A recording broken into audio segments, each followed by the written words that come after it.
खेला कर दिया। खेला क्या किया, वर्ष 2020 के आसपास जब कोविड-19 की बात चल रही थी, उस समय इन्होंने देखा कि भूटान में टूरिज्म धीरे धीरे कम हो रहा है, लोग बाहर नहीं निकल पा रहे थे, टूरिज्म आधारित इकोनॉमी थी।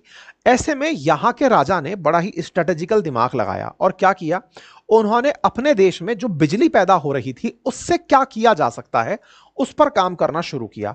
भाई साहब, भूटान ने हाइड्रो पावर यानी कि पानी से जो बिजली पैदा हो रही थी उसका उपयोग कर लिया क्रिप्टो की माइनिंग में। और यह खबर बनती है वॉल स्ट्रीट जर्नल के अंदर कि a remote Himalayan kingdom bat big on bitcoin mining, so far it has paid of. मतलब इन्होंने हिमालय की वादियों में रहते रहते बिजली जो पैदा होकर आई उससे क्रिप्टो माइनिंग में जबरदस्त काम किया। आप जानकर आश्चर्य करेंगे कि इन्होंने दुनिया में तीसरा सबसे लार्जेस्ट रिजर्व रख लिया, ऐसी न्यूज आना शुरू हुई। मतलब ये वॉशिंगटन मतलब जर्नल की पोस्ट है, वॉशिंगटन पोस्ट की खबर, वॉल स्ट्रीट जर्नल की आप खबर देख रहे हैं। इन्होंने इतना क्रिप्टो माइन कर लिया, कहा जाता है कि आज इनकी जो जीडीपी है उसका 40% इनके पास में बिटकॉइन है। भूटान के राजा ने इन 4 सालों में हाइड्रो पावर से लगातार बिटकॉइन बनवाने शुरू किए।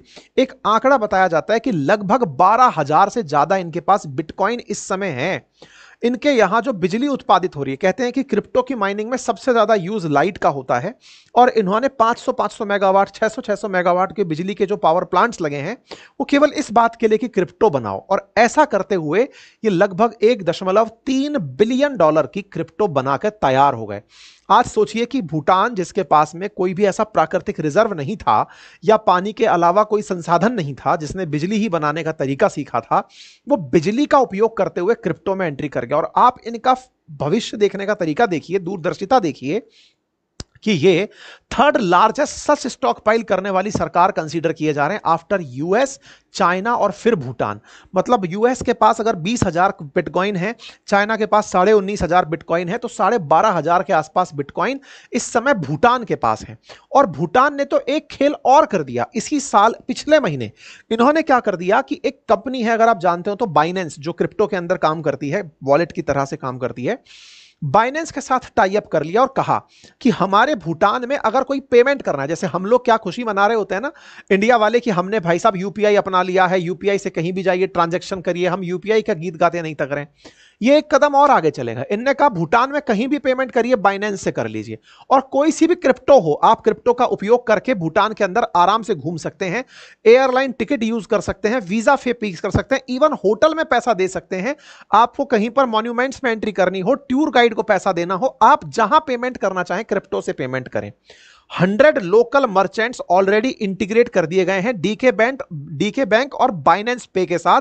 टूरिस्ट जिनके पास में क्रिप्टो है वो भूटान जाकर बढ़िया से घूमकर आ सकते हैं, क्योंकि इन्होंने अपने आप में पहला देश ऐसा बनने का खिताब पा लिया जो क्रिप्टो करेंसी को पेमेंट में काम ले रहा है टूरिज्म के अंदर।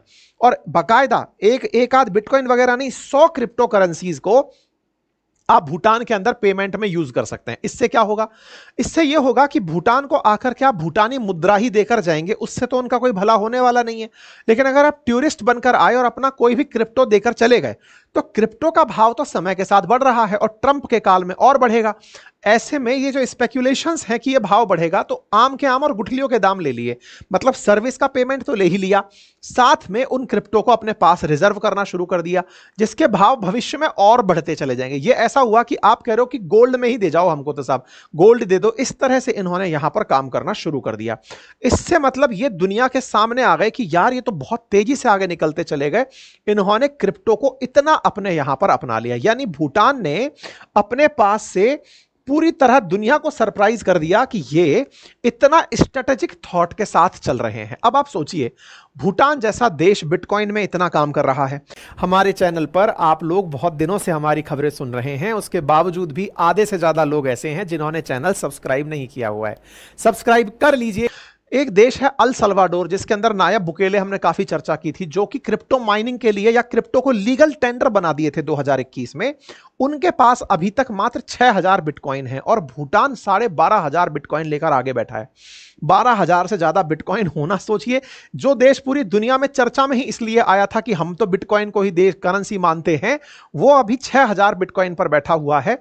भूटान जस्ट डबल बिटकॉइन लेकर बैठा हुआ है। भूटान ने कितना सरप्राइज कर दिया, इसका आप अंदाजा लगाइए। ऐसे ही सेंट्रल अफ्रीकन रिपब्लिक है, ऐसे ही यूएस, चाइना। यूएस के पास मतलब कहा जा रहा है कि इट हैज 2 लाख बिटकॉइन, माफी चाह रहा हूं, मैं 12,000 बिटकॉइन बोल गया था, इन 20,000 बोल गया था। इनके पास 2 लाख बिटकॉइन है और भूटान के पास 12,000 बिटकॉइन है। 2 लाख बिटकॉइन जिसकी वैल्यू $16.7 बिलियन एक्सपेक्ट की जाती है। ऐसे चाइना के पास में 1,94,000 बिटकॉइन है। लेकिन चाइना ना बिटकॉइन को लेकर के कोई भी बड़ा काम नहीं करना चाहता। वो ये कहता है कि नहीं, बिटकॉइन में मैं ट्रस्ट नहीं करता। कारण है उसका, क्योंकि अमेरिका ने अपने डॉलर से उसको बैक किया हुआ है। चाइना को तो अमेरिका को टक्कर देनी है, इसलिए वो कहता है कि मैं अपनी क्रिप्टो करेंसी बनाऊंगा, मैं अमेरिका के द्वारा बैक्ड जो क्रिप्टो करेंसी है ना वो नहीं बनाऊंगा। इसलिए चाइना ने ये जो इकट्ठे कर रखे हैं बिटकॉइन, ये लोगों के झांपे हुए हैं। मतलब किसी पॉन्जी स्कीम में किसी के पास थे, उनको उखाड़ लिया, पकड़ लिया, इस तरह से पकड़ धकड़ करके बनाए हुए हैं। ऐसे यूके ने भी 61 बिटकॉइन सीज किए हुए हैं। यूक्रेन के पास 1200 बिटकॉइन है। फिनलैंड के पास 890 बिटकॉइन है। भारत के बारे में कहेंगे तो आप जानकर आश्चर्य करेंगे, भारत सरकार ने क्रिप्टो करेंसी में इतनी ज्यादा संवेदनशीलता दिखाई कि अगर आप क्रिप्टो के पैसों को ट्रेड में यूज कर रहे हैं, यानी कि अगर क्रिप्टो में ट्रेड किया उसको आप अकाउंट में ले रहे हैं, सरकार 30% टैक्स मान ले रही है, 1% टीडीएस मांग ले रही है। इससे क्या हुआ, क्रिप्टो में व्यापार करने वाले जो इंडियन थे ना, वो देश छोड़कर बाहर चले गए। उन्होंने क्या किया, अपने पूरे की पूरे पैसे को विदेश में सेटल कर दिया। आज भूटान $1.3 बिलियन का क्रिप्टो रखता है। भारत का लगभग $4.5 बिलियन का क्रिप्टो का बाजार, या फिर क्रिप्टो लेकर के देश से लोग बाहर चले गए कि हम बाहर रह लेंगे, आपको तो भाई कोई मतलब है नहीं, हम अपना बाहर से कर लेंगे। जिस देश में सट्टा इतनी खूबसूरती से खिलाया जाता हो, आईपीएल के नाम पर स्किल गेम कह करके ना जाने कौन से ऐप चलते हों, वो क्रिप्टो जैसी चीज पर अगर रेगुलेशन नहीं रख पा रही तो खुलापन भी नहीं दिखा पा रही है। ये देश के अंदर एक बड़ी ही विचित्र स्थिति को दर्शाती है। इसीलिए चर्चाएं शुरू हो रही हैं भारत को लेकर के कि सर आपने इतने प्रकार के सर्कल चला रखे हैं, कोई 11 खेल खिला रहा है, कोई सा खिलाड़ी खिला रहा है, और लोगों को सट्टे में इन्वॉल्व रखते हैं 2.5-3 महीने तक। लोग बस बेरोजगार जो है वो सोचते हैं कि आज हम आईपीएल देख करके पैसा कमा लेंगे। ऐसे में जहां सट्टेबाजी तक को भी आप रेगुलेट कर नहीं पा रहे हो, अब दूसरी तरफ आप बिटकॉइन को इसलिए नहीं कि साहब हम इसको रेगुलेट नहीं कर सकते, तो अमेरिका की तरह ही देख लो उसने क्या किया, भूटान की तरह से ही देख लो कि उसने क्या किया। इसलिए देश में चर्चाएं शुरू हो गई हैं। यह आर्टिकल जो इनका आया उसमें भी यही वाली बात थी कि भाई भूटान को ही देख लो कि उसने हाइड्रो पावर से किस तरह से बिटकॉइन बना लिया है। भारत को चाहिए कि जो समय चल रहा है उसके हिसाब से चला जाए। इसलिए अब चर्चाएं इस विषय पर और तेजी से होने लगी हैं। देखना होगा दुनिया इस दिशा में क्या बढ़ती है। लेकिन हां, देश के लिए क्रिप्टो करेंसी की सुरक्षा जो है वो अपने आप में एक बड़ी चुनौती है। उसे रेगुलेट कैसे करना है, ये एक बड़ी चुनौती है। सुप्रीम कोर्ट के सामने इसके बारे में चर्चाएं भी हुई हैं। लेकिन हाँ, ये बड़ा सवाल है कि हमारे आने वाले समय में क्रिप्टो को लेकर सरकार कैसा रवैया अपनाती है। बाकी आप लोग इस विषय पर क्या सोचते हैं, अपनी राय कमेंट बॉक्स में जरूर रखिएगा। चैनल पर नए हैं तो सब्सक्राइब कर लीजिए।